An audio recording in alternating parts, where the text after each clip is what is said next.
नमस्कार, स्वागत है आप सभी का न्यूज 18 के डिजिटल प्लेटफॉर्म पर। मैं हूं आपके साथ आपकी होस्ट चित्रा शर्मा। देश में एक बार फिर से लगातार कोरोना के मामले बढ़ते जा रहे हैं। देश में कोरोना वायरस के मामलों की संख्या बढ़कर अब 1045 तक हो गई है। सबसे ज्यादा 430 एक्टिव केस केरल में पाए गए, तो महाराष्ट्र में 210, दिल्ली में 104 और गुजरात में 83 केस पाए गए हैं। कर्नाटक के 80 केसों में से सिर्फ 73 बैंगलोर के हैं।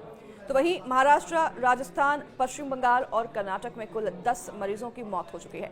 इनमें से 8 की मौत एक हफ्ते के भीतर हो गई है। तो कोरोना से सबसे ज्यादा 5 मौतें महाराष्ट्र में हुई हैं। तो वहीं थाने में सोमवार को एक महिला की मौत हुई। स्वास्थ्य और परिवार कल्याण मंत्रालय के मुताबिक पिछले एक हफ्ते में 787 नए मरीज दर्ज किए गए हैं। Indian council of medical research ICMR ने डायरेक्टर जो हैं इनके डॉक्टर राजीव बहल, उन्होंने बताया कि अब तक देश में 4 वेरिएंट मिल चुके हैं, जिनमें LF7, XFZ, GN1 और NB181 वेरिएंट शामिल हैं। जयपुर में सोमवार को कोरोना के 2 मरीजों की मौत हो गई थी, तो वहीं इनमें से एक रेलवे स्टेशन पर मृत पाए गए थे। उसे कोरोना हुआ था और कोरोना की रिपोर्ट भी पॉजिटिव आई थी। दूसरी मौत प्राइवेट हॉस्पिटल में भर्ती 26 साल के युवक की हो गई।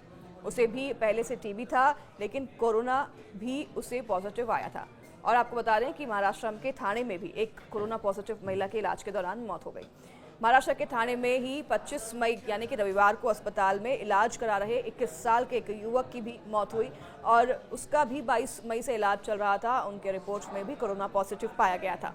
इससे पहले 17 मई को कर्नाटक के बैंगलोर में 84 साल के बुजुर्ग की मौत हुई। स्वास्थ्य विभाग ने ये जानकारी दी कि बुजुर्ग की मौत मल्टी ऑर्गन फेलियर की वजह से हुई थी, लेकिन उनके भी कोरोना रिपोर्ट्स जब करवाए गए 24 मई को, तो उनके रिपोर्ट्स में भी कोविड रिपोर्ट पॉजिटिव आई थी। केरल में ही 2 लोगों की भी कोविड से मौत हुई है। तो वहीं कोविड JN1 ओमिक्रॉन BA.2.86 का एक स्ट्रेन है। इसे पिरोली भी कहा जाता है और इस वेरिएंट को अगस्त 2023 में पहली बार देखा गया था, जिसमें करीब 30 म्यूटेशन हैं जो कि इंसान की इम्यूनिटी को कमजोर करता है। गले में खराश, नाक बंद होना, थकान, मांसपेशियों में दर्द, दस्त या उल्टी, ये कुछ ऐसे लक्षण हैं जिन्हें आप बिल्कुल इग्नोर नहीं कर सकते और तुरंत डॉक्टर के पास जाएं। भारत के कई राज्यों में कोविड-19 के मामलों में बढ़ोतरी के बीच देश में 4 नए वेरिएंट मिले हैं। ICMR के डायरेक्टर डॉक्टर राजीव बहल ने ये जानकारी देते हुए बताया है कि दक्षिण और पश्चिम भारत में जिन वेरिएंट्स की सीक्वेंसिंग की गई है वे LF7, XFZ, JN1 और NB181 सीरीज के हैं। तो बाकी जगहों से जो नमूने लेकर सीक्वेंसिंग आई है उसकी सीक्वेंसिंग की जा रही है ताकि नए वेरिएंट की जांच की जा सके। मामले बहुत गंभीर नहीं है और लोगों को चिंता नहीं करनी चाहिए, ऐसा कहा जा रहा है, पर सतर्क जरूर रहना है। वर्ल्ड हेल्थ ऑर्गेनाइजेशन WHO ने भी इन्हें चिंताजनक नहीं माना है। हालांकि निगरानी में रखे गए वेरिएंट के रूप में कैटेगराइज इन्हें किया गया है। चीन सहित एशिया के दूसरे देशों में भी कोविड के बढ़ते मामलों में यही वेरिएंट दिख रहा है।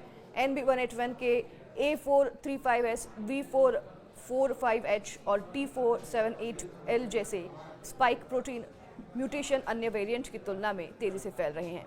इन पर कोविड के खिलाफ बनी इम्यूनिटी का भी असर नहीं होता। तो भारत में कोविड का JN1 वेरिएंट सबसे आम है, ऐसा कहा जा रहा है। टेस्टिंग में आधे से ज्यादा सैंपल में वह वेरिएंट मिला है। इसके बाद BA.2 जो कि 26% और ओमिक्रॉन सबलाइनेज जो कि 20% वेरिएंट के मामले भी मिले हैं। JN1 वेरिएंट इम्यूनिटी कमजोर करता है, तो JN1 ओमिक्रॉन के BA.2.86 का एक स्ट्रेन है। इसे अगस्त 2023 में पहली बार देखा गया था, हालांकि ये फिर से दस्तक दे चुका है देश में। दिसंबर 2023 में WHO ने इसे वेरिएंट ऑफ इंटरेस्ट भी घोषित किया है और इसमें करीब 30 म्यूटेशन है जो कि इम्यूनिटी को कमजोर करते हैं। तो अगर आपको और भी कोई बीमारी है और अगर कोरोना का JN1 आपको वेरिएंट हो जाता है तो ये आपकी इम्यूनिटी को कमजोर करता है, जिससे कि आपको अधिक कई बीमारियां हो सकती हैं और ये जानलेवा है। हालांकि अमेरिका के जॉन्स हॉपकिंस यूनिवर्सिटी के अनुसार JN1 अन्य वेरिएंट की तुलना में ज्यादा आसानी से फैलता है, लेकिन यह बहुत गंभीर नहीं है। दुनिया के कई हिस्सों में यह सबसे आम वेरिएंट बना हुआ है। JN1 वेरिएंट के लक्षण कुछ दिनों से लेकर हफ्तों तक रह सकते हैं। अगर आपके लक्षण लंबे समय तक बने रहते हैं तो हो सकता है कि आपको लंबे समय तक रहने वाला कोविड हो। यह एक ऐसी स्थिति है जिसमें कोविड-19 के कुछ लक्षण ठीक होने के बाद भी बने रहते हैं। तो ये राजस्थान, आपको बता दें कि राजस्थान में भी इसके कई ऐसे लोग जो हैं वो सामने आए हैं जिनमें ये वेरिएंट पाया गया है और देश के अलग अलग हिस्सों में कोविड के केसेस पाए जा रहे हैं जो कि JN1 के ही वेरिएंट है। लेकिन आप सावधानी जरूर बरतिए। अगर आपको ऐसे कोई भी लक्षण दिखाई देते हैं तो जल्द डॉक्टर के पास जाइए और उसका इलाज करवाइए।